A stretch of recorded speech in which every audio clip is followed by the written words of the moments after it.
Hello guys, welcome back. We're back into the dungeon beneath. It's been a few days here, so let's remind ourselves where we were. We're delving into floor 3, which is the Abyss, with the hero Animara, who we switched to last time using one of the witch's potions. This is a beast hero. It's got 8 maximum life, 3 attack. When any character blood casts, it gains a power, and blood casting is a beast ability, so we can see that on our Hellion unit here. It's a 411 after taking into account all of its items. It's got a few items here, plus 3 health, plus 1 attack, minus 2 health. And the Immortal Helm, Doom gain 1 armor. So when anyone dies on the enemy side, it gains an armor.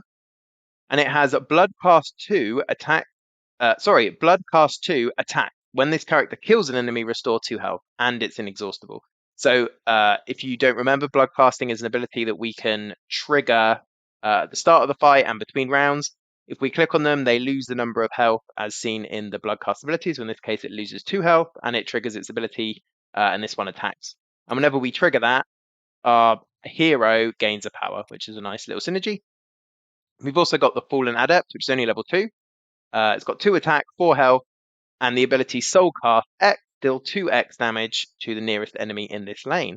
Max souls plus 3. So we have 3 souls here. Whenever anyone dies in the battle, we collect the souls. And then we can use however many of those to trigger this ability. So if we have 2 souls, we'll do 2 times 2 damage. So we'll do 4 damage to the nearest enemy in the lane. We also have the Venomancer. It's a level 3.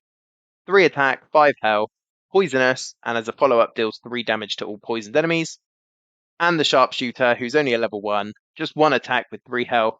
But when an enemy gains poison, he deals a damage to them. So there's a little bit of a poison synergy remaining, but we'll probably phase that out as we go forward. The Fallen Adept's proven to be pretty good and pretty useful. We'll have to see if we keep him or not. We'll flick through the items that we've got. We've got the Royal Insignia. Our first refresh at each campfire and store is free, and our hero attacks at the start of battle, which is nice because they do 3 damage. We could think about moving them around because that triggers as soon as we go into the fight. I guess having it in the middle lane is probably the best shout. It's hard to plan, really. We've got Jack's Remembrance. Allied beasts gain plus 1 health and plus 2 speed. So that will trigger for both our hero and our fighter here. We've got the Book of Haste. Allied mages can't be exhausted. Yes, so that's really useful. With these two, we can move the Venomancer around to spread around the poison. And we can move the Fallen Adept around, which is really nice because then we can trigger his Soulcast ability on anyone that we want. Also, the Hellion has Inexhaustible by default, so we can move him around and trigger his attack of 4 damage to anyone we want as well. So it really gives us a bit of flexibility. And finally, the last one that we picked up last time, Allied Beasts and Lizard Folk gain plus 1 health. So we don't have any Lizard Folk, but this is another beast synergy, so that's given our hero an extra health, which is why they're 7 out of 8. And our Hellion up to 11, so he can really take a lot of damage now. So let's move on to the witch on this floor, and we'll see how we get on. We have a bit of a hodgepodge build going on at the moment, so I'm hoping we find some more beast synergy. The witch has more potions for sale for us. We have a potion for a fighter to turn them into a multi-class. Could be good, although our fighter is already stock full of items, so I think I'll save my money for now. We have the mirroring potion. We could transform a fighter into a basic copy of another party member. Well, we only have 1 fighter, and they're sort of key to our synergy, I think, so we're not going to use that. And then we have the temporal potion to transform our hero. So this is what we did last time, and we got the beast hero, which synergizes well with beast. So we're not going to do that either. We're going to jump straight into the fight, which is the skeletal scorpid, which will attack 3 times. So this is a really good unit to fight if you've got the counter ability, because it will trigger it 3 times, but we don't. Bonus objective, win in 4 turns. So we need to really pump through some damage to the boss. And it's nice that our hero attacked and got some straight away. So we have these 2 scorpids in the way. They have 24 health, 2 attack, which is not too bad. But they will move at the end of the round. So to try and do this bonus objective, we want to get as much damage through on the boss as we can. We're going to do our best to avoid these scorpids, but it could be tricky. It's frustrating because we're not going to really build up any souls here, so we can't really use the Fallen Adept's soul cast ability, which is a shame. I think we're going to just trigger the Hellion to get 4 damage through. That will also buff up our hero. We'll get 3 damage and poisonous through from our Venomancer, and then they will do 3 damage to the poison enemies. So he's actually dealing 6 damage, which is nice. And then obviously our hero will attack as well. So this is 4, 5, 6, 7, 8, 9, 10, 11, 12, 13, 14 damage coming in on turn 1, and we've already done 7. So that's a huge amount of damage. So I think I'm just going to send this. I don't really care if our sharpshooter takes a hit. They're not that important to us. They're not doing that much. Oh, it's actually going to be 15 because when they get poisoned, our sharpshooter's going to do an extra damage to them as well. So yeah, huge amount of damage is coming in on this Scorpid straight away. And then the Adept can just take a hit from us. He's not doing loads. So let's send it and see how we get on. Because of all of our Inexhaustible on our team, it's going to be really good. We're going to be able to move our units around to try and do as much damage to this Scorpid as we can. Oh, great. These 2 Scorpids have moved. It's really good for us because it means our middle lane is just free to completely wail on the boss and get the kill. I will have a quick look at the attack order here. So at the moment, our sharpshooter is going to die. I don't know if we really care. Yeah, I don't think we'd even put an experience on them anyway. We'd probably stick it on the Fallen Adept. So I think we just send it. I could trigger the Hellion. I might as well. Yeah, and we'll just end this fight. So that was nice and clean. Oh, of course, if I triggered him, he gets the bonus attack, then he attacks first. So even better. We didn't lose anyone. And we got the bonus objective. Nice. So we'll take this gold. We'll stick this on him to level him up to level 3. That wasn't the best round to show off his abilities, really. Now he does 4x damage to the nearest enemy from his souls. So if we can build up souls, that's huge amount of damage. If we build up 3 souls, we're doing 12 damage from his ability, which is massive. That's nice. So we got a question here. We can go here and we get an item to put on a hero, which is a way to really build up gold. Last time, though, it was an item that basically did damage to them every turn, which was a bit dodgy. Because we really want to flesh out our team, I think I'm going to go to the campfire and see what we find here. We've also got a free reroll, so let's make the most of that. Okay, I can already see a few beasts, so let's work our way through. We've got the Royal Captain, who's a human fighter, can only go in the front.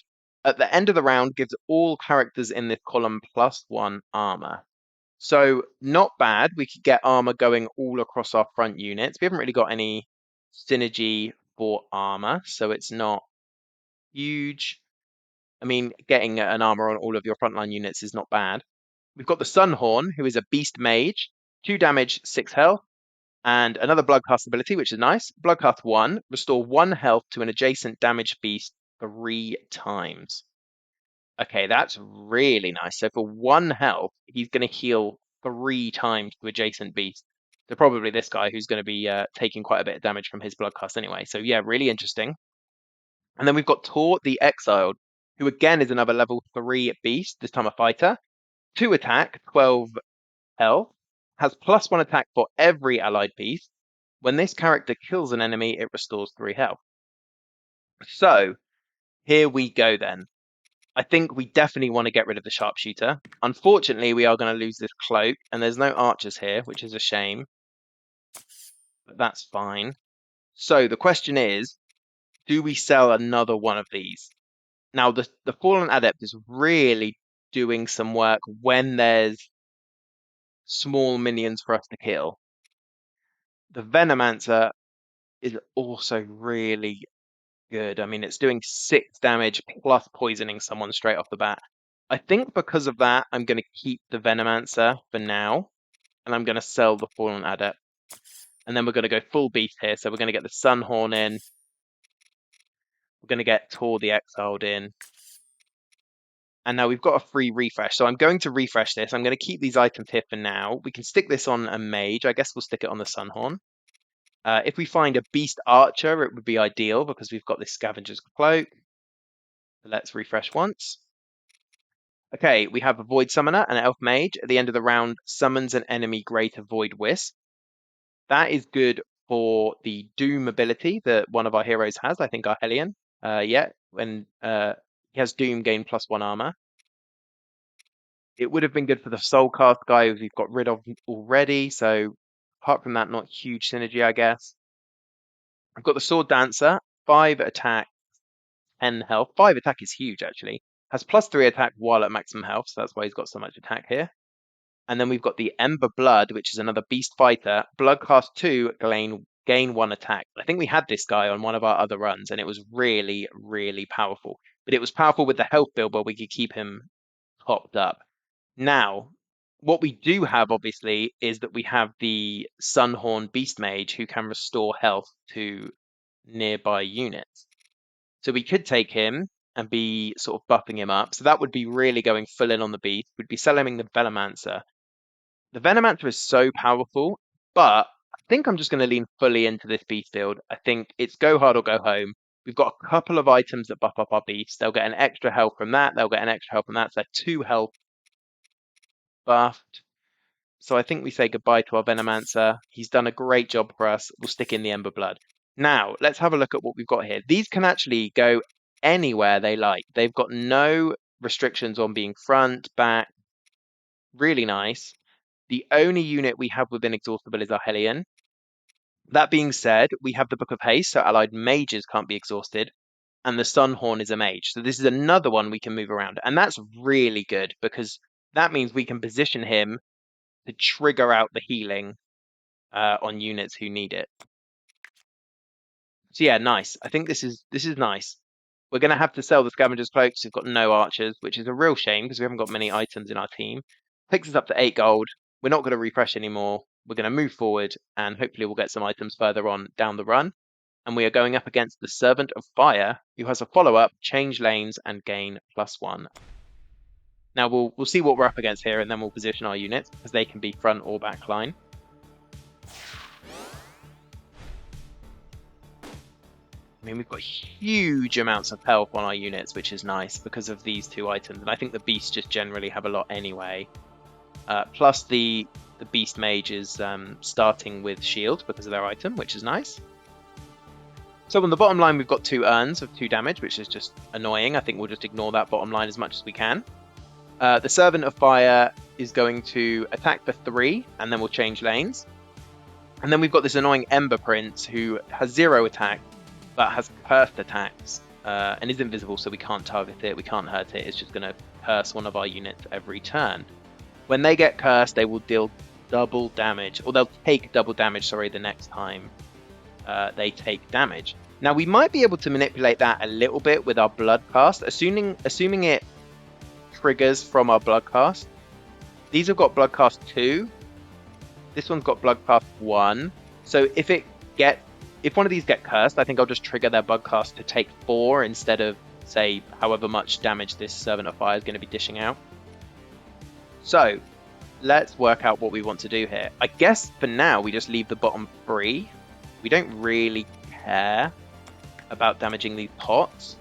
We want the ability to move someone into that lane, and I think we can move the Sunhorn for free. So the next question is, do we want to trigger these blood casts? I think the answer is yes, and also we're going to be buffing up our hero with power. So we'll do this one, which will give them an extra damage.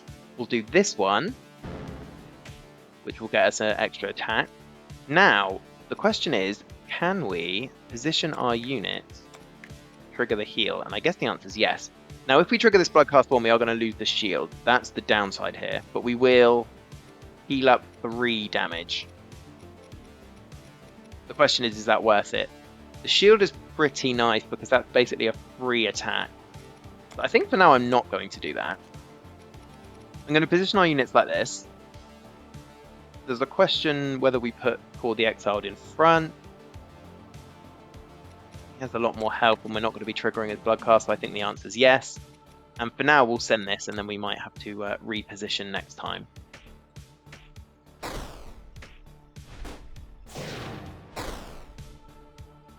Okay, so what we thought is happening.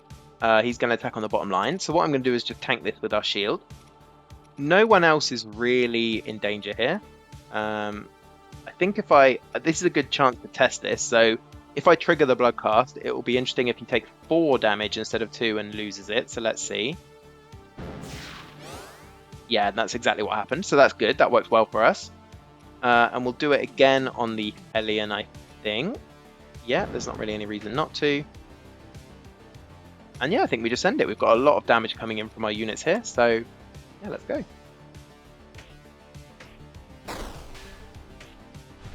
Now we'll tank this 4 damage, which is Knight on the shield, and then we can use him to trigger some healing with his blood cast, which is nice. We've got 5 damage coming in, which is perfect because he's got 6, so we won't trigger his blood cast here, then he'll survive the damage. We might as well trigger our Hellions blood cast. Now, the Ember Prince is attacking on the bottom line. There's no one here, so I think he'll curse our hero, but I don't think that matters because it doesn't have any damage, and we don't really want our hero to take any damage anyway. But I think we're fine here. So yeah, let's send it again.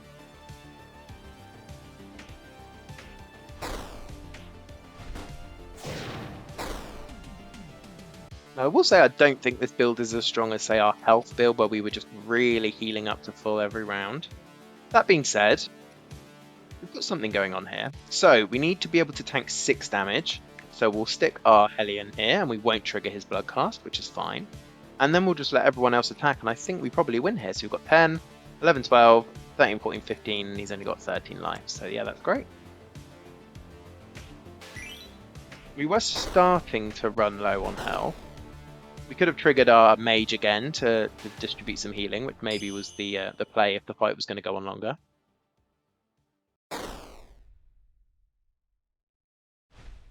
Very nice. So we've got a potion here, but everyone is now level 3 because we're on the 3rd floor. So you buy level 3 heroes. So we'll sell that for more money.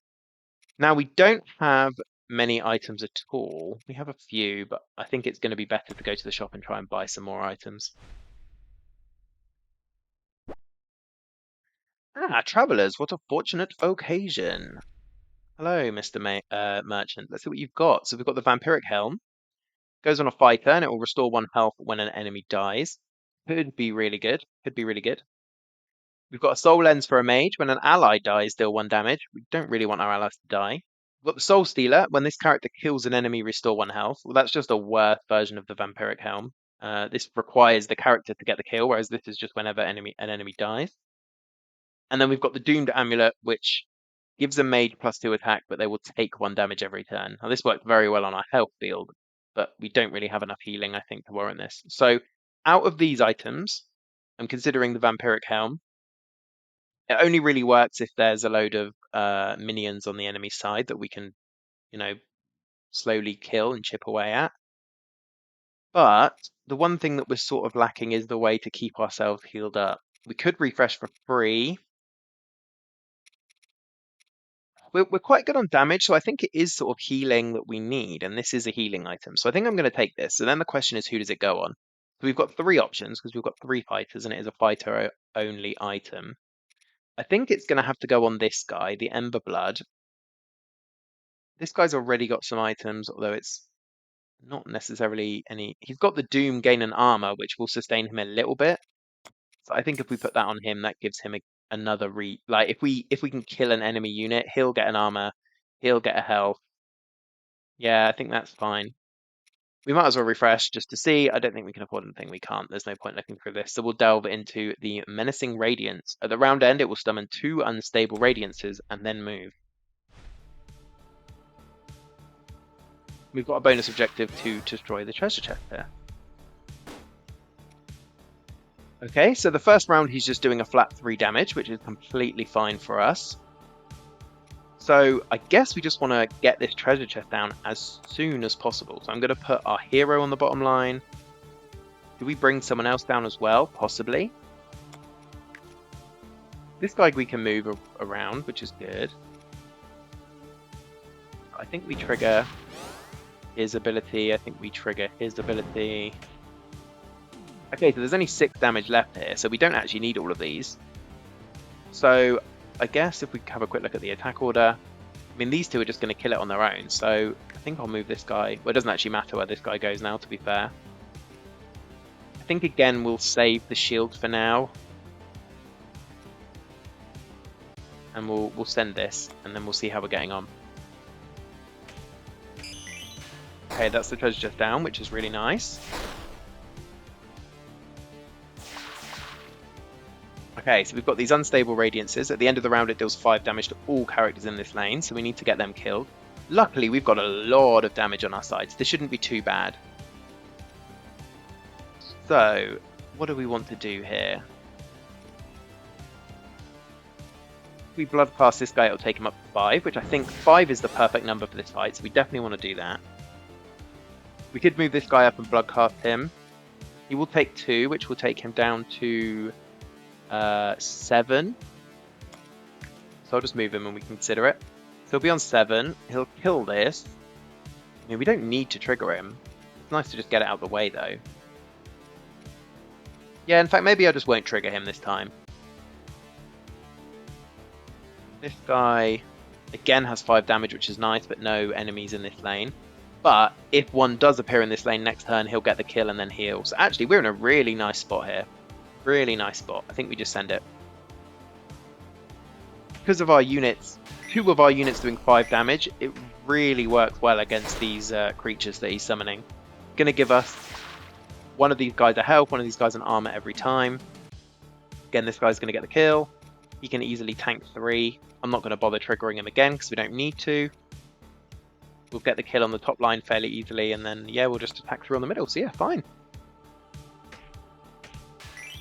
And we might want to consider triggering our healing guy at some point. It just seems a shame to waste his shield for 1 damage. So again, I think for now we're fine here. We'll just send it. Just check the attack order. Yeah, this is good.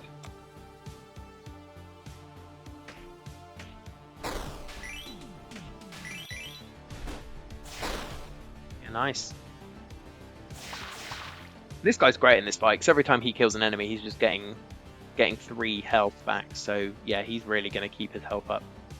Again, no reason to do anything here. I think we could just keep sending this, and I think we're good. We're only taking 3 damage a turn. Our units have got so much health. We can start healing them if we need to. But to be honest, we don't. Yeah, we're good. Send it again. So it's not the fastest of fights, but we're in no danger, which is nice.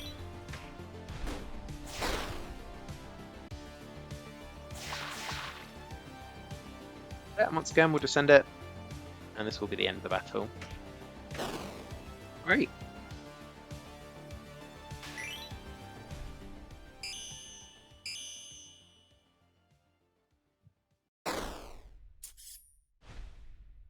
The shield on our Sunhorn is proving to be a little bit awkward because I don't really want to trigger it for 1 health.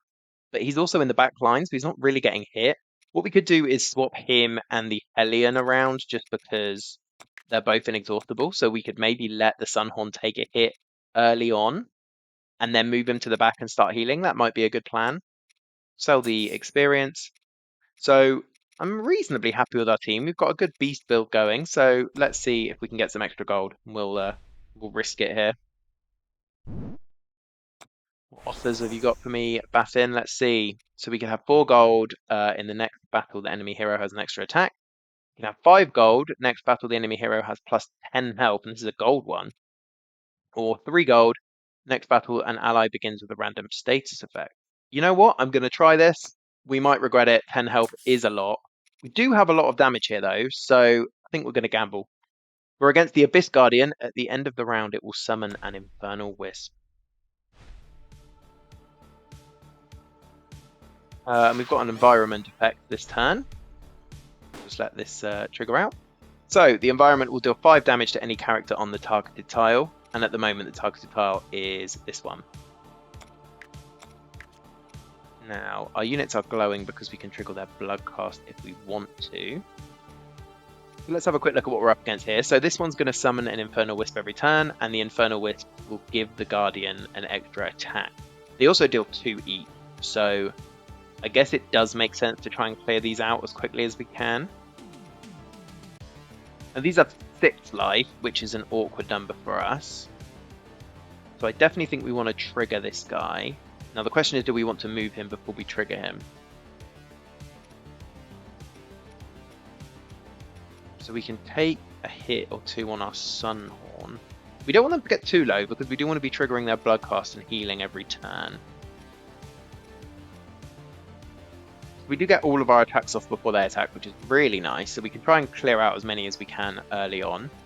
We might as well trigger the Hellion to attack, and that will... Because he attacks first, then that's basically 1 dead straight off the bat. I could clear out this one, but I think what I'm going to do is clear out... I'm going to clear out one on the top or one on the bottom.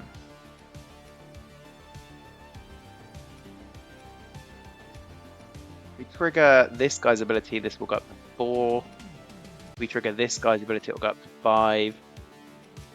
We could trigger the heal ability, which will take it up to 6, which would be a kill on another one. Alright, I'm just going to start making some decisions here, so let's send that one.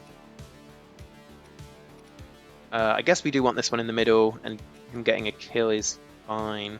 He's not going to heal anything because he'll get the kill first, but that's no problem. We'll trigger that, get him up to 4.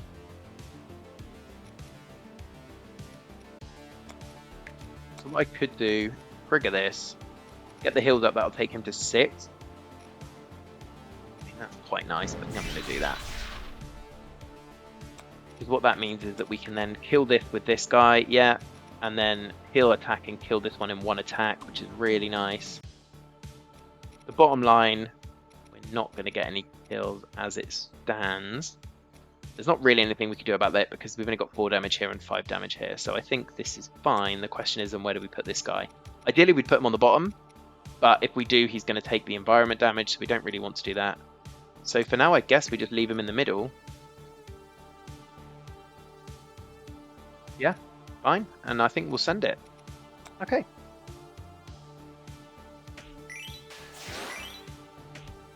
Doom's going to trigger here, which is nice. It's also buffed up this guy to get 3 armor, which is, you know, really nice. But armor does go away because of the end of the round, which is a shame. So, next attack. What do we do here? We need to work out how much we want to prioritize these versus prioritize the Abyss Guardian. He's already up to 3 life, so we do need to get Wailing on him. I think we'll trigger our Hellion. Good. Now I think I'll also trigger this guy to do some healing, which is good. And then, I mean, he doesn't need the extra attack at the moment. However, if I do trigger him, it will give him 6 and we'll clear this bottom row out, which might be nice. I think I will. Okay, and then I think I'll send this, and we should be fine.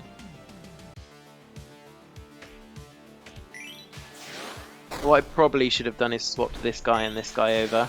I think that was a mistake. I don't really want our mage to be taking damage because he's the one who is healing everyone, and we don't have a way to heal him up. That would be something nice to gain, actually. A way for him to restore health would make a big difference. So we've got an attack coming in here. So we ideally want to move this guy. He doesn't have inexhaustible, but that's fine. I think we'll move this guy up. Yes, we trigger our healer. First off, let's attack. The attack doesn't necessarily do that much, except it does mean that he can get the attack in, the kill in 2. He'll take 2 damage. Yeah, that's fine. Let's do that. And then we'll trigger the heal. This guy can take the 2 damage, which is fine. He'll get the kill. Yeah, I think I'm happy with this. Let's send it. Now the boss is starting to build up a lot of attack damage. Luckily, we've got a couple of units here who can take it. He's only got 10 life as well, so I think we're just good here. So if we attack here, we'll do 4. We'll do another 4 and 8, and then this guy will attack and we'll get the kill. What I will do is just move this down, just in case I've miscalculated, but I think we're fine here. Yeah, all good. Hey, not too bad. We have got a bit of synergy coming on here. This mage guy is doing a lot of work, actually. He's keeping our other guys tanky enough or healed up enough, and then they're dishing out huge damage. So nice. I think I'm going to take an item here because, like I say, we don't have loads of items going on. Let's see what we get. So we have the Necrotic Ring, which gives the unit +1 attack and -2 health. Not great, because health is probably more important to us than attack at the moment. That being said, I think I'm going to stick this on our hero. The hero's already got quite a bit of health. We're not really letting him take any damage.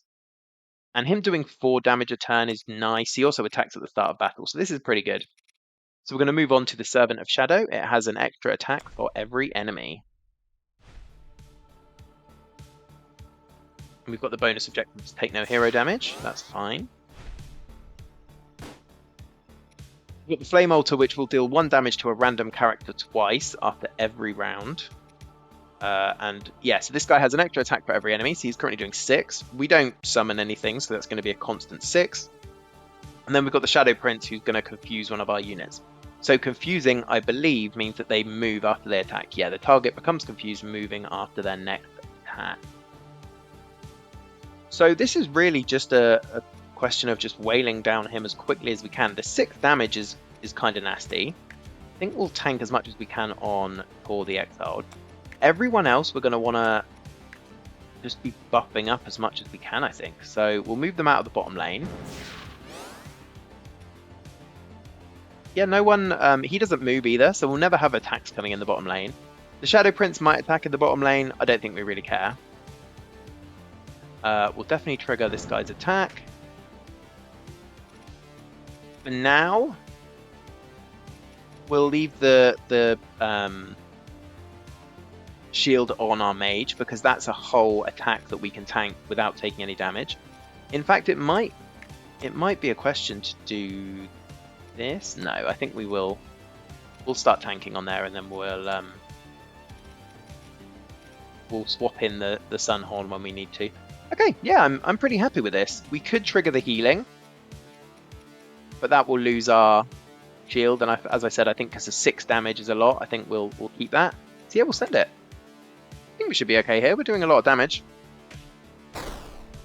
Interesting to see how much we do in one turn here. This Flame Altar's annoying. So yeah, we've done, what's this? 29 damage in one go, which is pretty nice. So the Ember Blood is going to move after its attack, which is fine. I think we'll just keep triggering our units here. After this one, he's going to take a lot of damage. So what we'll then do is move him down. We'll put our Sun Horn there. Heal attack, which will get rid of our shield, and then I'll trigger him to heal up. I mean, he only heals for 3, so he doesn't heal loads, but it's still better than nothing. Yeah, and then we'll send this.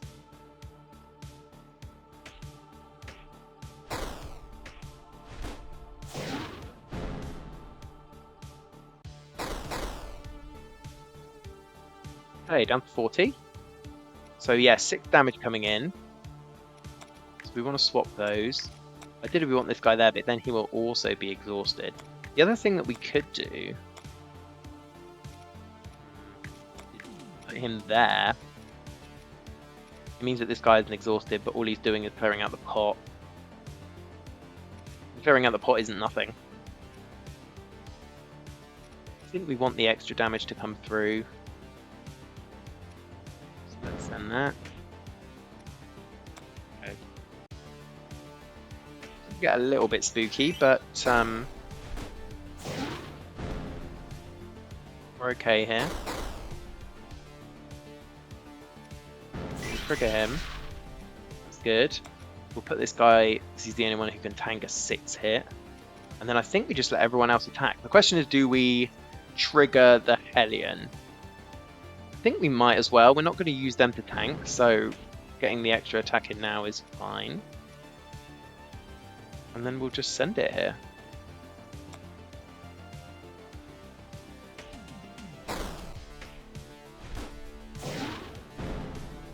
Okay, and the enemy's only got 4 life left, which is perfect. That was a little bit risky, actually. Our Hellion could have died from the Flame Altar, but luckily it didn't. I think we'll trigger the Sun Horn, because why not?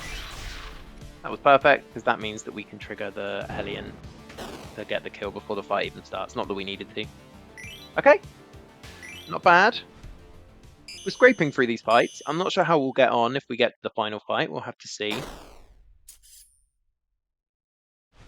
Let's sell the potion. Now we definitely want to get more items for our team. Let's see what we got. Travelers with a fortunate occasion. Okay, we've got the battle start, gain 4 armor on a unit. Not terrible. +3 health on a fighter. Got a lot of health already, but that's always good. We could buff up a unit's attack. We could put this on our hero again to give them another attack, which isn't terrible. And then we have another Vampiric Helm, which is Doom Restorer Health, which we've seen that is doing some work. It's a shame we can't put that on our Sunhorn, because that would be really nice. But the Sunhorn is a mage. I think I will grab this, and I'll just, again, put it on the same guy. Or do I... Actually, no, maybe I'll stick it on the other guy as well, so that we can balance out the healing. I'll do the free refresh here. We've got 4 health on a unit, but -3 speed. 4 health and they become poisoned. Okay, we don't want to do that one. Round end, restore 1 health. Perfect. Absolutely perfect. This is ideal for our Sunhorn. This means every turn we can trigger its Bloodcast, and it's not going to lose any health, which is great. So that's 3 healing every turn for free. Perfect. And then we have 1 more gold, which we can't do anything with. So we'll head on to the next unit. And this is the boss of the floor. Is the dungeon boss. The Hand of Abaddon targets one of the nearest enemies in any lane. When an allied monster dies, it gains an attack. So we can't really target the who it's going to attack, which is annoying. We have 2 of these Priestess of Abaddon. They counter give the Hand of Abaddon +2 power. So every time we hit them, they will give the Hand of Abaddon +2 power. So what we really want to do here is not really deal with these and just wail on this unit as much as we can. So how do we do that? Our inexhaustible guys, if we move them anywhere other than the middle lane, they're always going to attack. So because of that, this might sound weird, but I think the best option we have here is to just set it up like this and constantly swap these every turn, which seems odd, but I think that's our best option here. I mean, what I might do is just tank the first hit on the shield. Do I trigger the extra attack? I guess so. Okay, so we're going to have to tank the first hits. We attack before them, so it'll buff him up, but then we'll tank the his extra powered hit with our shield, which is fine. We don't care about that. Oh, I was completely forgetting that he attacks the unit in any lane. That's fine. So we're just going to keep swapping these over so they don't attack. They can tank the 2 damage every turn. And we're going to do as much as we can in this middle lane every turn. Okay, I'm just going to send it again. At some point, our units on the sides are going to need extra healing. So we could move our healer around to do that, which might be the tactic. It does mean that they'll attack, which isn't great. So for now, I'm just going to send it again. I'm just going to keep doing this. If we can get the boss down low, then we're in a really good spot here. Whoops, I didn't swap the 2 sides. That was a big mistake. Whoops. I literally was discussing what the perfect tactic was, and then I completely didn't do it. But there we go. Okay, let's swap them over. So if this guy gets attacked by him and him, he could die.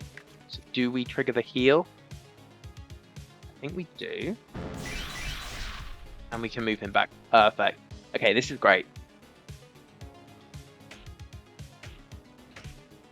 We're pretty much safe here.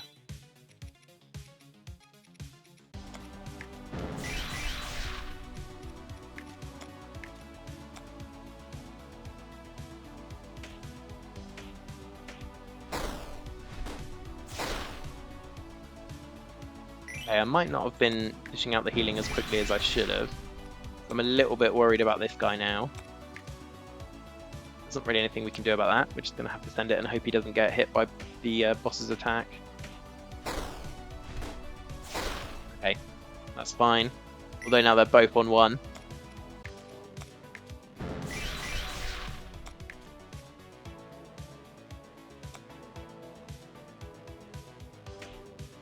So our healing's not quite going far enough, which is a bit of a problem. Oh, okay. But we are fine. We can trigger, we might as well trigger that to get the heal. And we'll trigger his extra attack. And then we'll get the kill.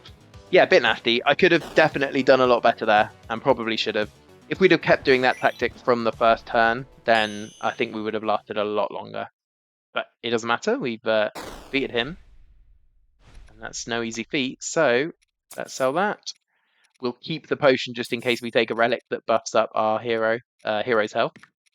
Okay, let's have a look what we've got. Your hero has Doom Gainer power. Fine. After the first round, summon an enemy Bloodshade. That could be good to trigger all of our Doom effects, and we do have a few of them. It's only the first round, though. The round end deal 1 damage to a random enemy. Very boring. Let's reroll.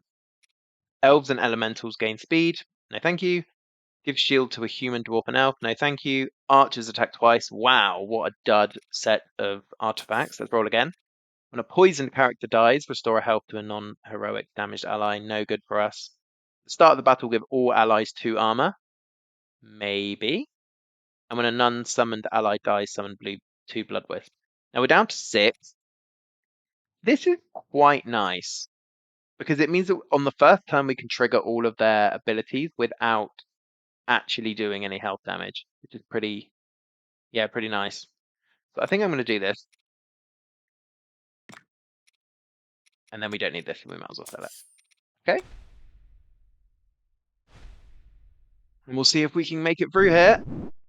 Hello, Keeper. Welcome to Abaddon's Sanctuary. What have we got for me? We can increase someone's speed by 2. Kind of pointless. When this character kills an enemy, deal 1 damage to a random enemy. Plus 1 health and a unit cannot be paralyzed. Not terrible. And plus 1 health and minus 2 speed. We don't really care about the Sunhorn speed. I mean, if we were going to give them extra help, we might as well stop them being paralyzed as well. If a character kills an enemy, I don't really know who's going to be doing the killing. I mean, our Hellion gets quite a lot of kills with his double 4 attack. And the Ember Blood gets pretty high if we keep buffing him. I'm going to do a free refresh here. Gain 4 armor on a unit, not terrible. Plus 1 attack on a maid, pretty nice. Plus 4 health and become poisoned, don't want that. And on death, summon a blood wisp. So I'm going to take this plus 1 attack here. Just getting 3 damage every turn from our Sunhorn is pretty nice. Okay, this is it. Let's see how we get on. Final battle. We are against Abaddon, who will transform every turn.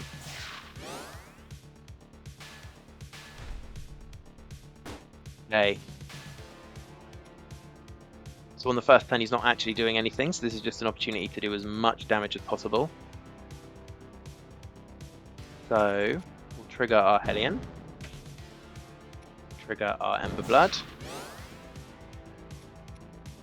There's no reason to do the healing for now. I think we'll just send this. Keep someone in every lane because that's, a smart thing to do.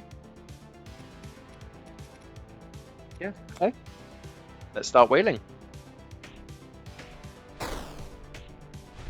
So much attack damage on our team, which is really nice. The question is going to be if we can last long enough. So, set the highest health enemy to 1 health. Wow. Wow, that's nasty. That's going to do 13 damage to our guy. Unbelievable.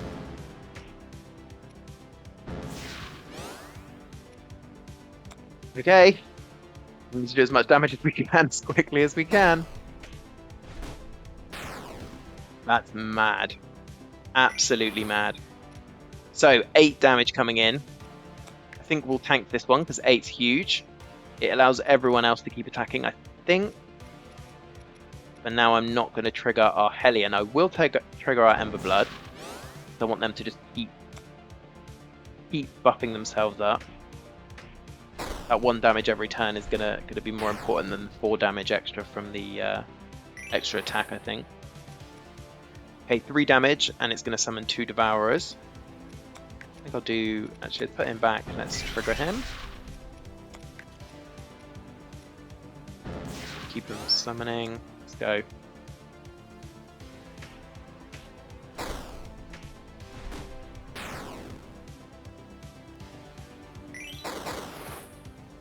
Okay, 8 damage.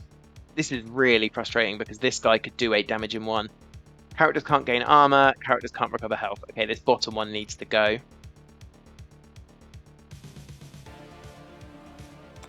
Do this. He's only doing 1 attack. He's confused.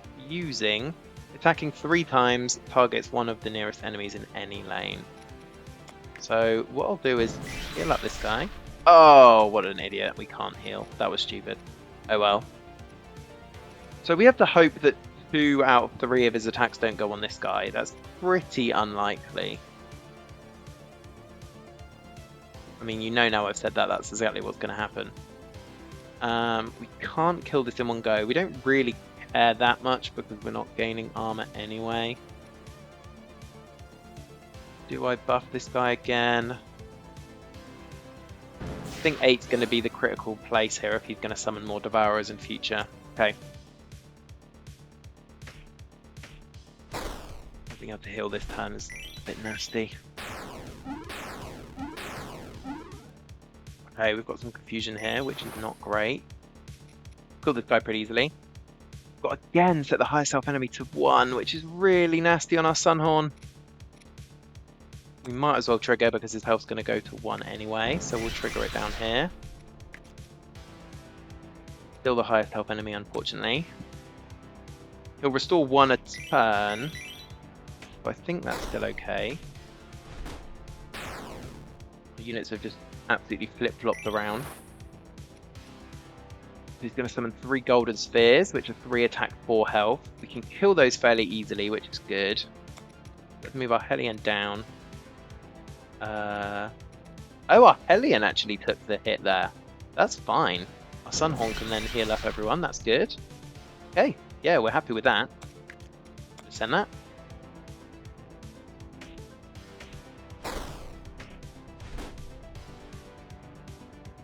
Okay, it's going okay. So how quickly do they attack? So we'll kill this bottom one, which is nice. We'll kill the top one, which is nice. The middle row, though, we won't get the kill, which is annoying. So that'll be 3 and then an extra 1 damage. So we've got the paralyzing attack coming in, which means that they can't move or attack. That's going to be anyone in the lane, which is nasty. I'll also do that first. So I could move the Hellion up to get that kill and then move them down to get that kill. It saves us 3 damage, 2. It's a bit risky, but I guess it's worth it. It does leave them on 1, which is a bit nasty. Oh, actually they healed up because the items as well, which is good. Okay, yeah, that's fine. We've used his ability right. Yeah. Okay. Well, at least we clear out those spheres pretty quickly. We're quite good at dealing with the minions that get summoned, which is nice, especially those golden spheres, so we don't mind that so much. These 2 aren't attacking this turn, which is a shame. It's not so bad. Gonna summon a poison sphere. So I can heal and I might as well heal up. Good. Do you want to trigger the extra attack? No, I don't think so. Let's just send it.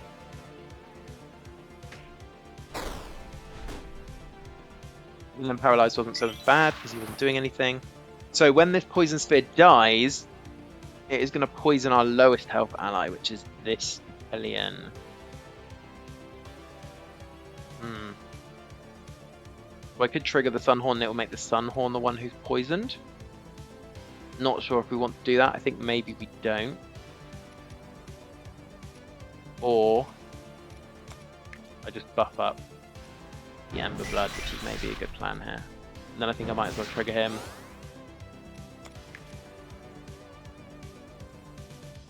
Okay, and this works well because our 3 health unit will take out the poison sphere and everyone else gets to attack the boss. Okay, that's not terrible. We should be able to keep him healthy-ish. Some of the 3 golden spheres do that all day. Do that all day. We're happy with that. Let's keep sending. Okay, we're doing a lot of damage and everyone's still pretty healthy. Okay. This time it's not quite so nice. We'll kill the one on the top line, no problem. If we move this guy up, then we can kill the 2 on the middle as well, which is good. Then the question is, who do we want to heal? We can heal the Exiled or the Hellion. The Hellion is poisoned. The Exiled is going to get 3 attacked for 3 this turn. Yeah, and we'll kill this guy before he attacks. Yeah, I think I'll just heal up him. He's our front line. Okay, yeah, this is good. I smell victory on the horizon. Now watch as I make a huge misplay and throw it all away. Okay, so this guy needs to die immediately. Which actually we can pretty much do by just triggering him. 1 damage coming in here, paralyzing, not a huge problem. We don't care about armor. Yeah, that's fine. And you'll notice that I didn't trigger our mage that turn because I'm learning. I is smart.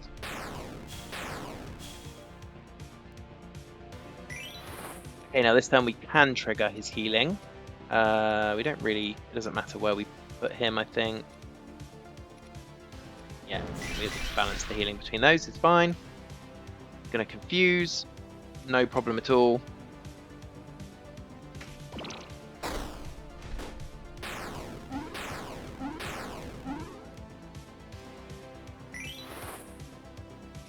Okay, our biggest issue is if the Sunhorn gets hit for any reason. He's not even attacking this turn. This is great. These guys can move. We don't really care. Do I trigger the heal? Yeah, I don't think there's any reason not to because we'll get the heal back. So yeah, this is good. Huge amount of damage coming in. And that's it. We did it. The beasts have victory. That was a surprisingly powerful build in the end. And having that beast at the back just healing them up every turn. Huge. New Game Plus completed.